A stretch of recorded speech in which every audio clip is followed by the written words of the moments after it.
Okay, today we're going to learn about trigonometric form of complex numbers.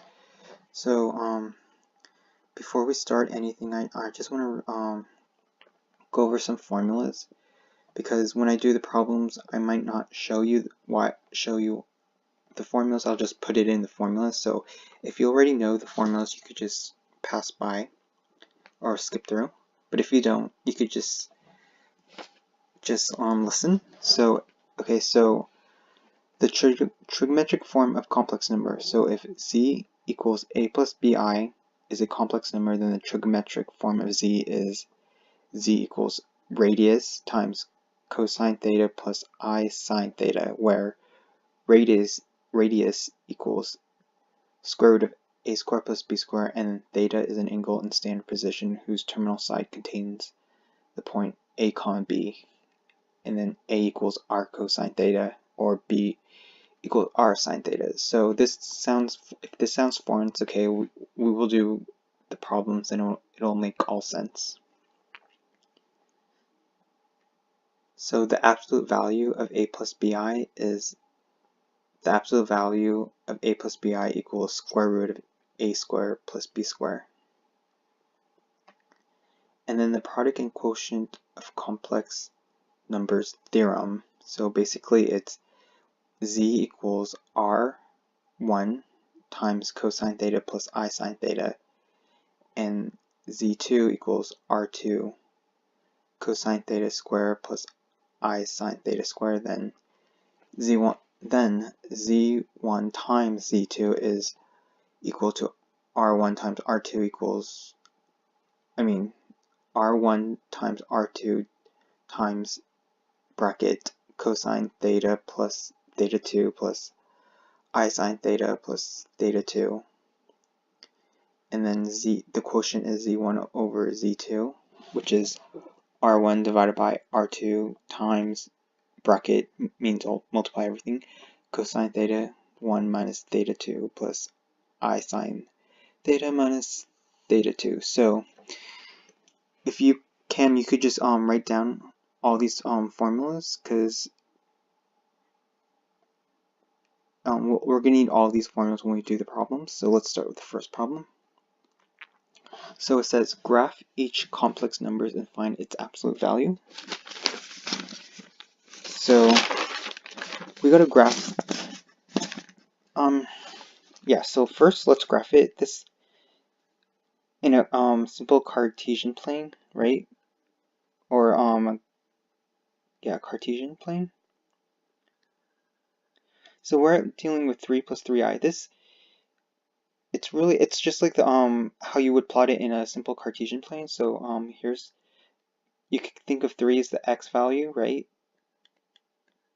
And then the 3i is just, don't get confused with I, it's just y. So it's positive 3, 1, 2, 3, and positive 3y value. So it's going to be right here. 3 and 3, and then this is our x and this is our y value. So if you want, if you think of it as, you could think of it as a vector, or like physics, like a direction. So you just put in like that, and then you could put an arrow to point that way. So it's definitely quadrant 1. So now we graphed it. Now we have to now we gotta find the absolute value. So remember, the absolute value is basically a plus bi equals square root a squared plus b squared. So we know that our a squared is 3, right? Yes. It's 3 squared, and then our b is basically our y value, so it's another 3 squared. So if you've done 3 squared is 9 plus 9. So the square root of 9 plus 9 is square root of 18. And then that simplifies as 9 and 2. So this is just 3 square root of 2. So this is the absolute value. And this is how you graph it. So yeah. Next problem.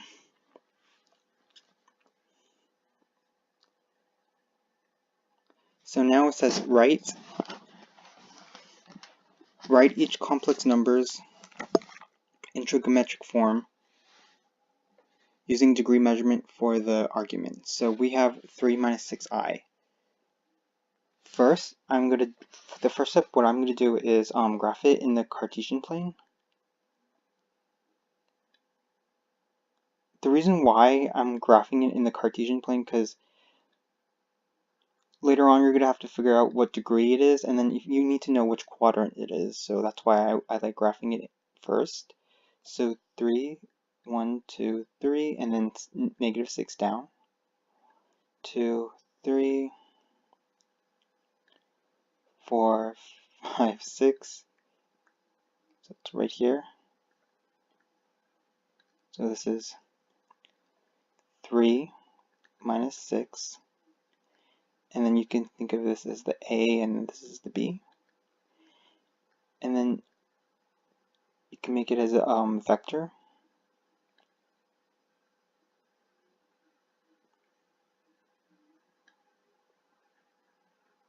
And then this thing is called our radius. So I gotta find the R, radius, right? So basically R is a squared plus b squared, which is really simple, right? So we know that the square root of a squared, which is 3 squared, is 9. I'm just gonna do this in my head. And then negative 6 squared is 36. So when you add that all together, that gives you square root of 45. That simplifies as 9 and 5, right? So that's, the radius is 3 square root of 5. So that's our R.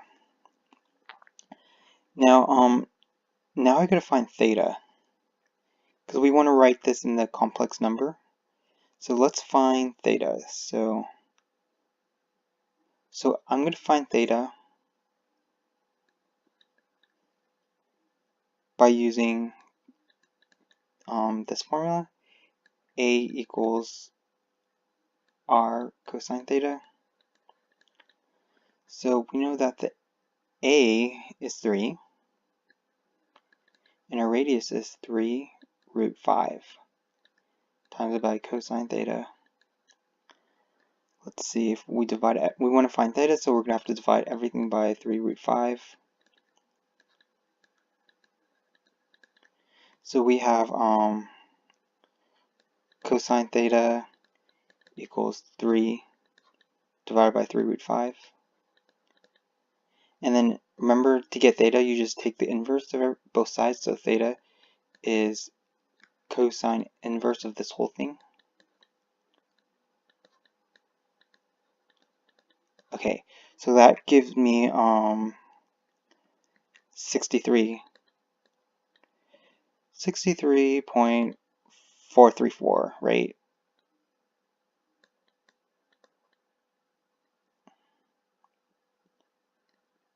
Let me put it right here, 63.43434. I'll just round it to one place. Okay, so let's look at it. 63.4 degrees. Remember how I said graphing, we have to graphing will come in handy. This does not look like a 63.4 because 63.4 is in quadrant 1, right? We are in quadrant 4. So 63.4 is just the coterminal angle. So what we have to do is to find out this entire degree, we're going to do 360 minus 63.4. So that gives me 296, I'll just round it to one decimal places, so it's 296.4 96.6 degrees. So that's our real theta. So now, once we got in our theta, we can put it in this form, right?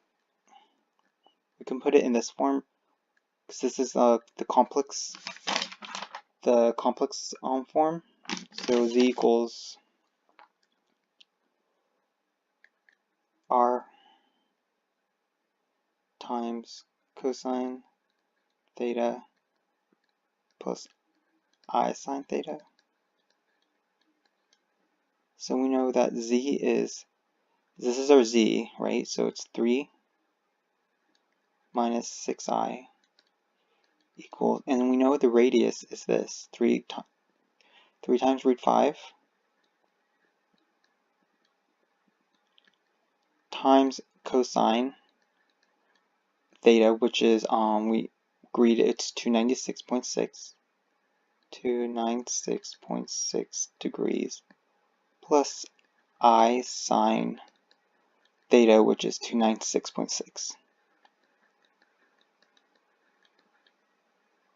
And that is our final answer. So it's this whole thing. Oops, sorry.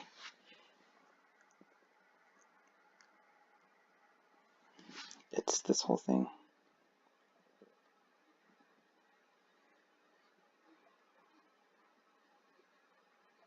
So yeah, that's how you find the complex number. So you need to know the radius, and then you need to find the theta.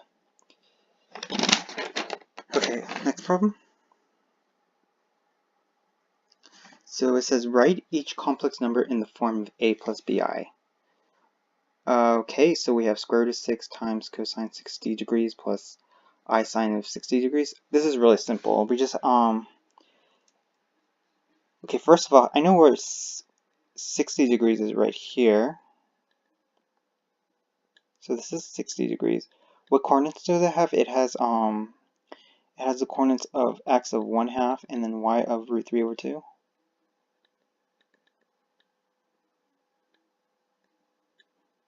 So this is our x and this is a y. So we just gotta plug it in, right? So square root of 6 times cosine of 60 is 1/2 plus I, and then the sine of 60 is root 3 over 2. So that gives us square root of 6 over 2 plus square root of 6 times square root of 3 is square root of 18 over 2. Don't forget the I. Let's simplify even more. So this stays the same. So square root of 6 plus over 2. And then the square root of 18 is, two numbers would be 9 and 2. So that would be plus 3 square root of 2 over 2. And don't forget the I. There is your answer. That was pretty straightforward. Okay, so now it says perform the indicated operation. Write the answers in the form of a plus bi. So we gotta so we're dividing, right? So we want to know what z1 and z. So basically they're asking we need to know what is z1 over z2. That's what they're asking. So first I'm gonna make this simpler. Let's find our z1, right? Let's write our z1. Our z1 is basically the numerator. So z1 is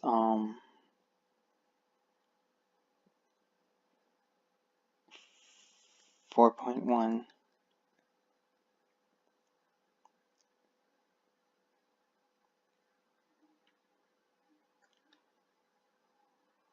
cosine 36.7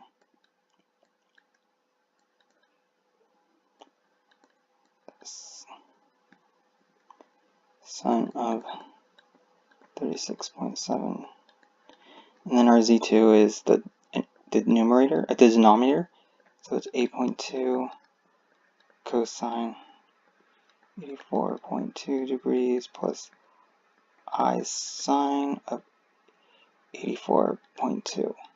So basically, Z1, so we're going to find Z1 and Z2.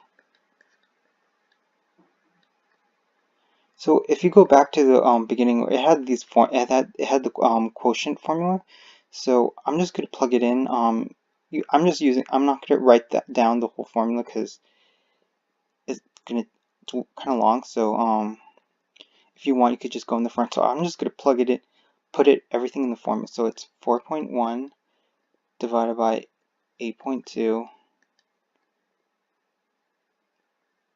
times cosine. So it's basically 36.7 minus 84.2.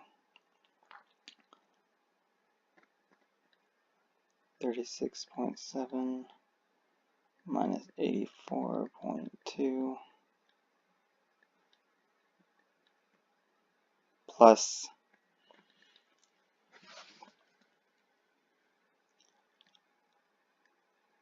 I sine 36.7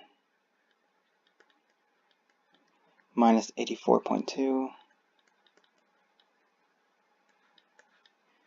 So if you do the work, you get 0.5.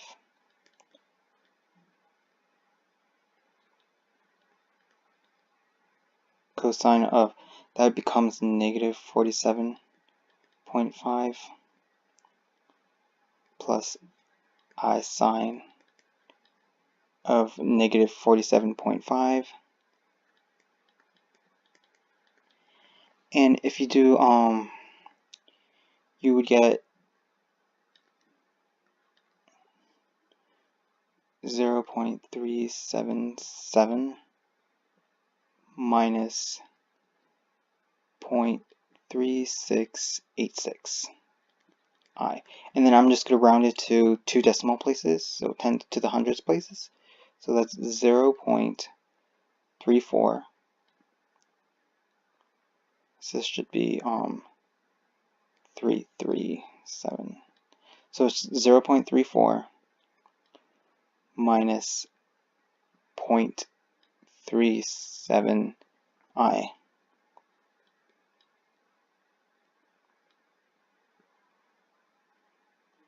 There's your final answer. So yeah, I just had to, if you want to go back, you could, I just used the quotient rule, and then I just put it in the formula.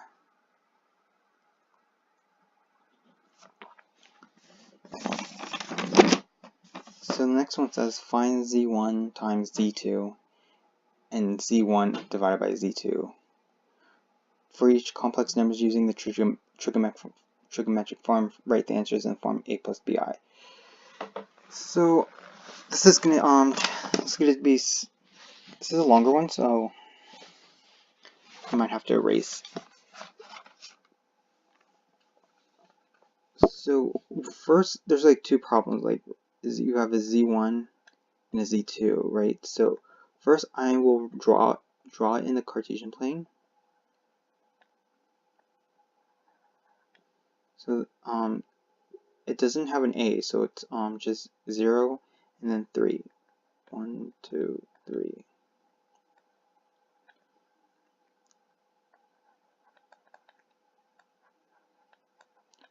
So it should look something like this. And then let's find the radius of this. So radius is 0 square plus 3 square, square root of 9, so that is just 3. Good, so now let's do the other one, the Z2.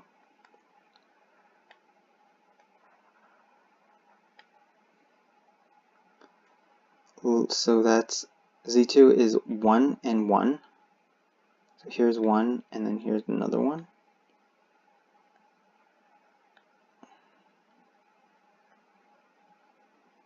Should look something like that. So this is 1 plus 1 I. This is your A and this is your B.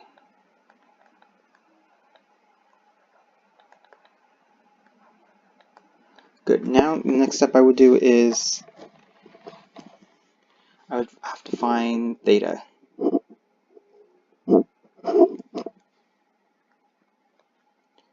So how do I gotta find theta? So I'm gonna for the z1 I'm gonna use a equals r cosine theta. A equals r cosine theta. So we know our a is 0, right?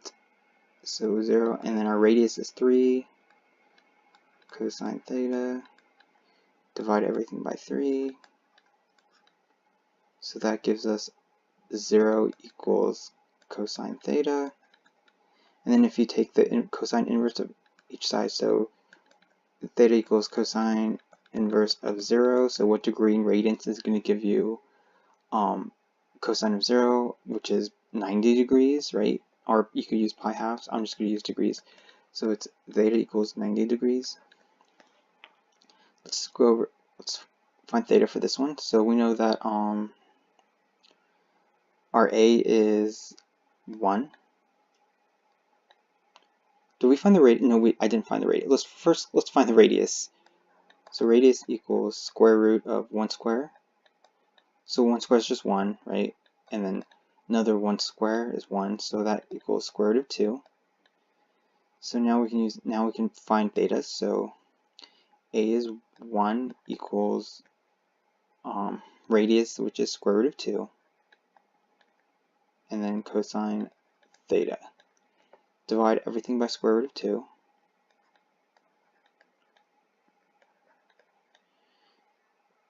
So it's 1 square root of 2 equals cosine theta.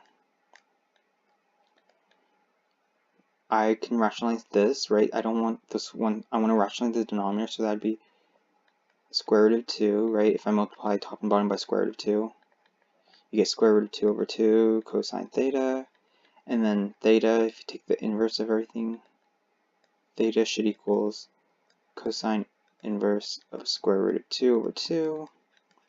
So I know that it's going to be in quadrant 1 because this is where it is, quadrant 1. And then where is it going to be cosine positive square root of 2 over 2?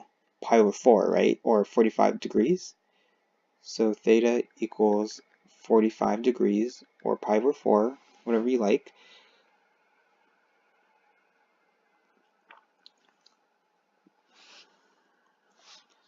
Okay, since I don't have enough room, I'm going to erase the board. So if you need to press pause, because I'm going to erase the board.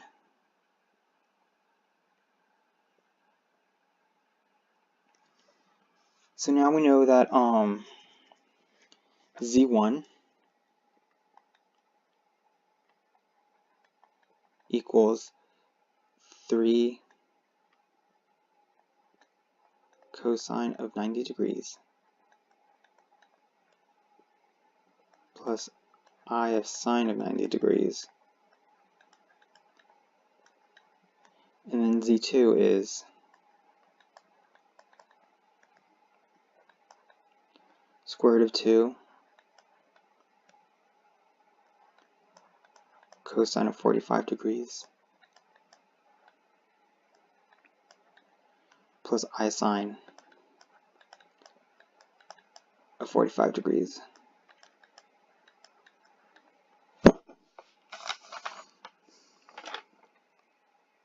So we gotta find z1 and z2, which is not that hard. So let's find z1 and z2. Put it right here. z1 and z1 times z2. So I'm going to use that formula. If you don't know, you could go back and review it. So it's basically this one, these radius. So it's 3 times square root of 2, and then these theta. So it's 90 degrees plus for the cosine, it's 90 degrees plus 45, and for the sine, it's 90 degrees plus sine of 45. So it's cosine of, what's 90 plus 45? 135 plus I sine, and then what is sine of 90 plus 45? 135. So cosine of 135 is in quadrant 2, so it's negative, so it's negative root 2 over 2 plus I, and then sine of 135 is square root of 2 over 2. And then don't forget times everything by the radius, our new radius. I got the new radius by timing 3 and square root of 2. So if you've done the work, you get negative 6 over 2 plus 6 over 2 I, which is negative 3 plus 3I. So this gives us Z1, Z2.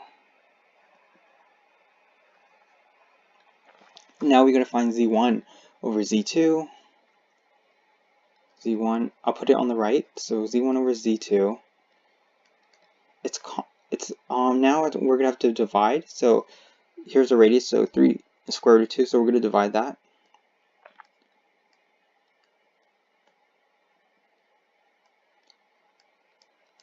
Okay, now remember instead of adding, we gotta subtract the degrees. So whereas the 90 and 45, we're gonna subtract that. So it's 90 minus 45, which is 45 degrees plus I, and then the sign, our new sign is 90 minus 45, which is 45.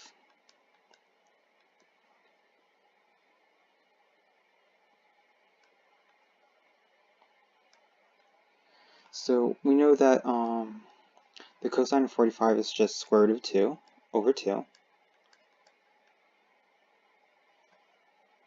plus I, sine of 45 is square root of 2 over 2 as well.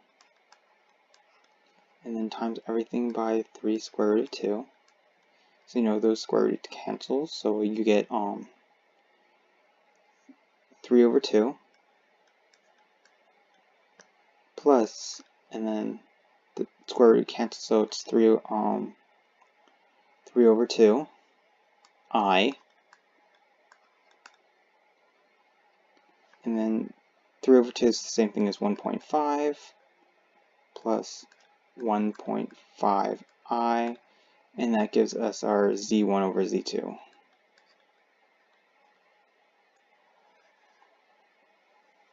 So it's just basically knowing the formulas and just plugging it in.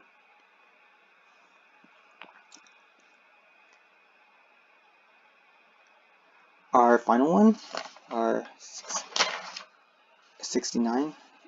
Okay, so it says, find the product of the given complex numbers and its complex conjugate in trigonometric form. So we are given 2 cosine 7 degrees plus I sine of 7 degrees. So we gotta first let's find the conjugate. So the conjugate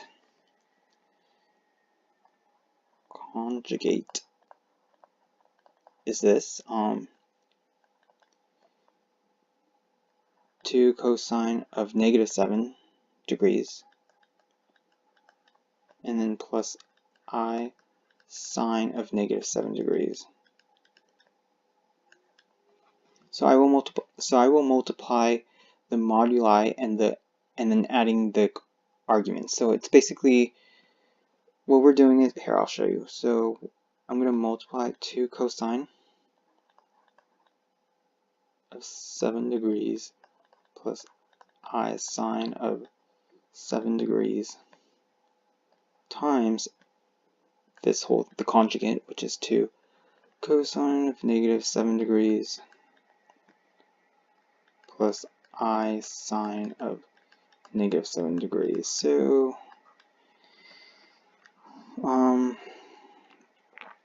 you will get a new form. You'll get what's 2 times 2, which is 4, and then our new cosine is adding negative 7 plus positive 7, which is 0,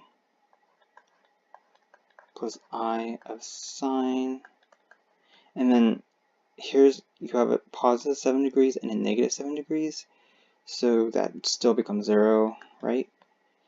So That's 4 times cosine of 0 is 1, plus sine of 0 is 0, but don't forget the I.